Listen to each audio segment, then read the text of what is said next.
We are back with psychologist Dr. Connie McReynolds talking about ADHD and practical ways to keep your kids' mind sharp, to deal with spouses that may have ADHD. Remember, you can text your questions 336-379-5775. The number is down there. All right, let's talk about kids and the remainder of the school year. There's just a few days or so. How do you keep them engaged when they really don't want to be there?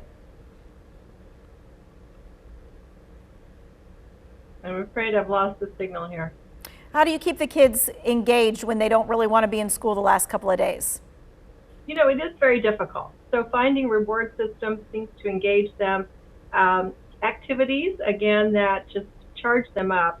I really encourage people to find those activities away from the computer, away from technology. I think we have a whole generation or two here that have spent so much time in front of technology that sports, if they're involved in sports, community activities, volunteering, and encouraging this additional activity is really beneficial to these kids because they are tired of school. I've taught for 25 years. My mother taught for 30. And by the time you get to the end of this, it's such a burnout for everyone.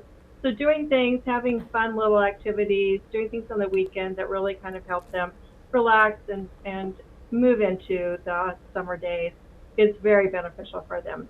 A lot of learning doesn't necessarily take place at this point, so it's really celebrating the successes of the year and finding ways to enhance that within our kiddos.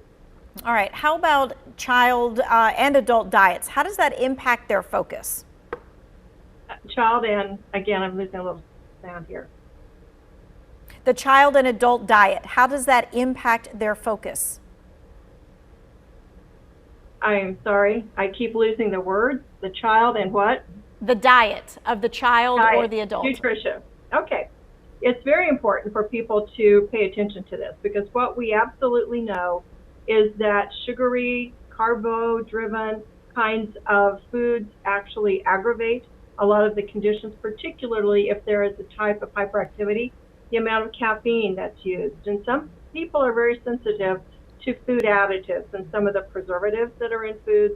And so that's part of the assessment that I do with folks when they come into my clinics. And we do this either via telehealth or we'll do it here in my clinic. But I'm looking at those conditions because we are a full holistic person, and understanding that diet plays a huge role in how we function, how we are living in our day, and attention and concentration.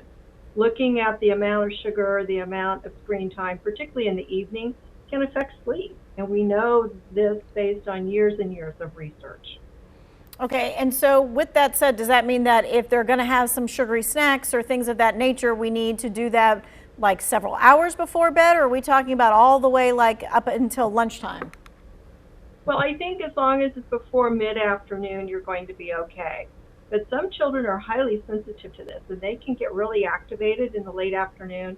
And then if they do get activated, some children have a very difficult time going to bed. We've seen this so often in my clinics. And so part of that is working with parents to find the alternatives, different kinds of things that they can resonate with, and good foods, holistic foods, organic foods, if you can get them, are very helpful. Again, looking at the preservatives, looking at the chemical base in some of our foods is really important. Okay, we've got some questions from our viewers. We're going to get to those in the next segment, including one that asks if adults with ADHD have memory loss or are prone to dementia later in the later years. So we're going to tackle that when we come back. Remember, you can ask your question